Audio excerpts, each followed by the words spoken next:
India की सबसे महंगी फिल्म कल की 2898 एडी फाइनली थिएटर्स में हो गई है रिलीज। बिना आपका टाइम वेस्ट किए सीधा मुद्दे की बात पे आती हूँ। जब टिकट इतना महंगा है तो फिल्म क्या सच में थिएटर में देखने लायक है भी या फिर नहीं? कहीं आदिपुरुष 2.0 वाला स्कैम वापस तो नहीं आया है? बॉस, इतना कम टाइम में तो मैगी भी नहीं बनती जितना जल्दी आप ये सवाल पूछ रहे हो। 10 पॉइंट्स लगेंगे, थोड़ा सा टाइम देना पड़ेगा, लेकिन पक्का वाला प्रॉमिस है, इस वीडियो के बाद एकदम 100% श्योर हो जाओगे फिल्म आपके लिए है या फिर नहीं। No confusion. फटाफट एकदम सुपर फास्ट स्टाइल में छोटा सा इंट्रो करा देती हूँ। कल की 2898 एडी एक्चुअली में कुछ और नहीं, सिर्फ महाभारत का सीक्वल है। सिंपल। महाभारत में क्या हुआ था, कौन जीता कौन हारा, ये सारी चीजें आप पढ़ सकते हो ऑनलाइन ऑफलाइन कैसे भी, लेकिन ये कौन बताएगा महाभारत के बाद क्या? भगवान कृष्ण तो धरती से चले गए तो फिर ये दुनिया चला कौन रहा है? ठीक उसी जगह से अपनी ये फिल्म शुरू होती है। अच्छाई वर्सेस बुराई की लड़ाई एक बार फिर से हो रही है, लेकिन टाइम 6000 साल आगे बढ़ गया है, 2898 एडी। बाकी तो आप इतना जानते ही होंगे, सफेद घोड़े पे बैठकर भगवान आएंगे जो असुर कली के सामने खड़े हो जाएंगे और उसी वक्त इस कलयुग के फाइनल चैप्टर लिखे जाएंगे।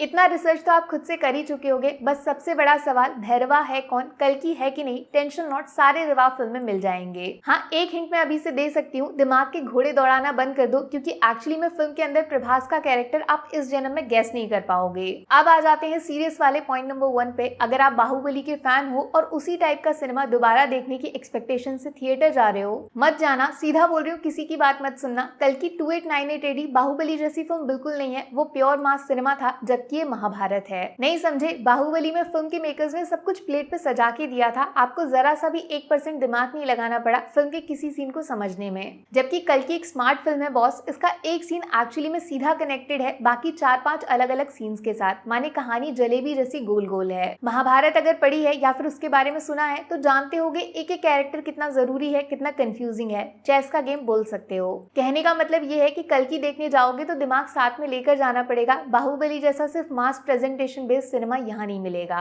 पॉइंट नंबर 2 थोड़ा सा और कड़वा लगेगा प्रभास के सच्चे फैंस को, क्योंकि कल की 2898 एडी रियलिटी में प्रभास की फिल्म है ही नहीं। Sorry Darling's. जिस फिल्म का लीड एक्टर पिक्चर में एंट्री करने के लिए 20 मिनट का लंबा इंतजार कराता है और 3 घंटे की पूरी ड्यूरेशन में 1/3 भी फिल्म में दिखाई नहीं पड़ता है, अगर आप सिर्फ उसको सेलिब्रेट करने के लिए थिएटर्स जाना चाहते हो तो सॉरी टू डिसअपॉइंट यू। कल की किसी एक स्टार की फिल्म नहीं है, ये उससे भी नेक्स्ट लेवल सिनेमा है। टीम वर्क फिल्म है ये बॉस। हर कैरेक्टर कहानी को बढ़ाने के लिए जरूरी है। यहाँ कोई वन मैन शो नहीं मिलेगा, ना ही कोई किसी एक्टर की पूजा करेगा। कहने का मतलब ये है कि कहानी ही इस फिल्म की असली हीरो है और प्रभास एंड बाकी कास्ट मेंबर्स बस सपोर्टिंग रोल्स में हैं, अपना काम चुपचाप कर रहे हैं। गुस्सा मत हो भैया। पॉइंट नंबर 3 तो सुन लो। जिस फिल्म को इंडियन सिनेमा के लिए गेम चेंजर बोला जा रहा है, एक्चुअली में उसका गेम चेंजर कोई और नहीं, प्रभास खुद हैं। कल्कि के 2 घंटे 50 मिनट एक साइड रख दो और लास्ट के 10 मिनट बिल्कुल अलग। यहाँ पे उन सब लोगों को जवाब मिल जाएगा जो अक्सर पूछते हैं प्रभास को इतनी बड़ी बड़ी फिल्म क्यों और कैसे मिल जाती है। गॉड लेवल स्क्रीन प्रेजेंस है उनका इस फिल्म के क्लाइमेक्स में। आप मानोगे नहीं, पूरी दुनिया एक साथ मिलकर भी गेस नहीं कर सकती, ऐसा शॉकिंग ट्विस्ट डाला है। प्रभास का कैरेक्टर जिस तरीके से फिल्म के लास्ट 10 मिनट में ट्रांसफॉर्म होता है, उसके लिए 10,000 रुपए का टिकट खरीदना भी डिस्काउंट जैसा है। वैसे डिस्काउंट से याद आया, पॉइंट नंबर 4, जहां पैसा बचा सकते हो वहां पैसा बचा लेना चाहिए यार। 2D वर्सेस 3D गेम इस फिल्म में ज्यादा कुछ इंपॉर्टेंट नहीं है। फिल्म के विजुअल इफेक्ट जबरदस्त हैं, ये आप ट्रेलर में नोटिस कर चुके होंगे, लेकिन 3D में ऐसा कुछ स्पेशल नहीं मिलेगा जो 2D के अंदर नहीं होगा। बड़े बड़े सेट्स हैं, फ्यूचर दुनिया दिखाने वाले डिजाइन और बुज्जी द कार से तो आप पहले मिल चुके होंगे।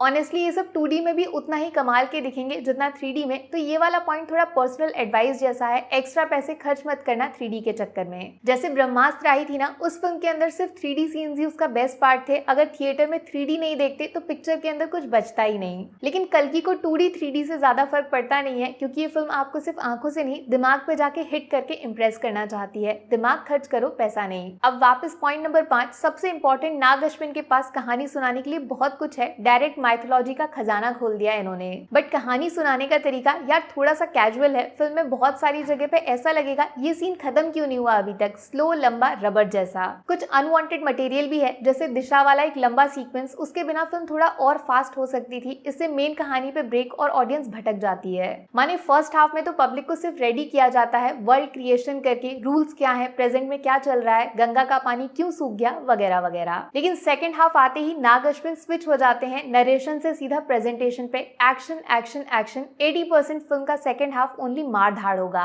और यहीं से पॉइंट नंबर 6, जिसको सुनते ही आपको कानों पे यकीन नहीं होगा, पहली बार 10 सालों में प्रभास को इतना बुरी तरह पिटते देखा है मैंने। और उनको पीट कौन रहा है? 80 साल के अमिताभ बच्चन। बाप रे बाप, क्या वॉर लड़ा है इन दोनों ने फिल्म के अंदर। आंखें दिमाग सब कुछ बाहर आ जाएगा भाई। इतना क्रिएटिविटी के साथ आज तक किसी भी डायरेक्टर ने इस्तेमाल नहीं किया अमिताभ बच्चन का, जिनको न्यूक्लियर बॉम्ब बना दिया कल्कि के अंदर नाग अश्विन ने। अश्वत्थामा का कैरेक्टर कल्कि के अंदर सबसे ज्यादा जरूरी है, क्योंकि फिल्म में इनकी एंट्री होते ही महाभारत की एंट्री भी साथ में हो जाती है। ये अपना फ्लैशबैक सुनाते हैं, जिसको नाग अश्विन थिएटर्स में दिखाते हैं। वहां से ऐसे ऐसे सीन्स आते हैं जहां खुद भगवान कृष्ण मिल जाते हैं। अब सोचो, किसी कैरेक्टर को फिल्म के बाकी एक्टर्स के कंपैरिजन में 8-10 फीट लंबा बनाया है, कितना सोच समझ के उसको प्रेजेंट किया होगा फिल्म के अंदर। बस यहीं से निकलता है पॉइंट नंबर 7, डिटेलिंग। क्या जबरदस्त छोटी छोटी चीजों का इस्तेमाल किया है फ्यूचर को पास्ट से जोड़ने के लिए प्रेजेंट की कहानी में। स्पेशली वो लोग जो महाभारत के साथ पहले से फैमिलियर हैं, वो अच्छे से नोटिस कर पाएंगे इस फिल्म में कहाँ पे क्या जोड़ा गया है, किस तरीके से। भगवान कृष्ण का इस पूरी कहानी से क्या लेना देना है, असुर कली जो कर रहा है वो क्यों कर रहा है, या फिर अश्वत्थामा के बिना ये कहानी पूरी क्यों नहीं हो सकती। इतना कमाल का डिटेलिंग है इस फिल्म के अंदर कि जो बंदा ऊपर वाले सवालों का जवाब पहले खुद नहीं जानता था, अब 100 लोगों की भीड़ को सब कुछ समझा सकता है। एक एक छोटी छोटी डिटेल कहानी में सही टाइम पे सही जगह पे रिवील करके ऑडियंस को झटका देना, यही सबसे बड़ा एक्स फैक्टर है इस फिल्म का। पॉइंट नंबर 8 फिर से कुछ लोगों को दुखी करने वाला है, क्योंकि शायद बाहुबली के बाद ये इकलौती ऐसी फिल्म होगी जिसमें प्रभास द एक्टर को एक्सपोज किया गया है। हिंदी डबिंग आप लोग डर रहे थे ना कहीं गड़बड़ ना हो जाए, शरद केलकर को इग्नोर करके सबसे बड़ी गलती कर दी है पक्का इस फिल्म के मेकर्स ने। तो तेल लेने गया आपका शक, प्रभास ने सबको झटका दिया है। व्हाट द फक बॉस, बंदे की डायलॉग डिलीवरी हिंदी में परफेक्ट है, माने खतरनाक। सबसे बड़ा टेस्ट तो यही था, प्रभास नॉर्मल हिंदी में स्ट्रगल करते हैं, कॉमेडी शेड जो भैरवा के कैरेक्टर की जान है वो फनी कैसे हो पाएगा। गुरु प्रभास ने पता नहीं ये कैसे किया, हिंदी में बंदे ने सारे इमोशंस को परफेक्ट बैलेंस के साथ हर सीन में डिलीवर किया है, एकदम क्वालिटी के साथ। काफी लोग बहाना ढूंढ रहे हैं फिल्म को शुरू से ही नीचे गिरा के खुद को कूल साबित करने का, वो बहाना आपको प्रभास से नहीं मिलेगा, गारंटी मेरी। हाँ, एक शिकायत तो मेरी भी है, लुक्स वाइज प्रभास को थोड़ा और बेटर प्रेजेंट कर सकते थे नेगी बाबा, ये थोड़ा लेजी अनफिट कैरेक्टर ज्यादा बन गया। जबकि आप एक्चुअली एक स्मार्ट कैरेक्टर इमेजिन कर रहे हो जो शॉर्टकट से काम चलाता है, दिमाग से सबका बाप है, ये ढीला ढाला आउटकम नॉट गुड। अच्छा, पॉइंट नंबर 9 जिसका सबको इंतजार था उसी टाइम से जब ये फिल्म अनाउंस हुई थी, कैमियोज सरप्राइजेस, कौन कौन छुपा हुआ एक्टर फिल्म के अंदर देखने को मिलेगा। देखो सीक्रेट्स बहुत सारे हैं, काफी बड़े बड़े फेवरेट एक्टर्स इंपॉर्टेंट रोल में नजर आएंगे, लेकिन दिक्कत यह है कि वो उतना इम्पैक्ट नहीं डालते फिल्म की क्वालिटी पे।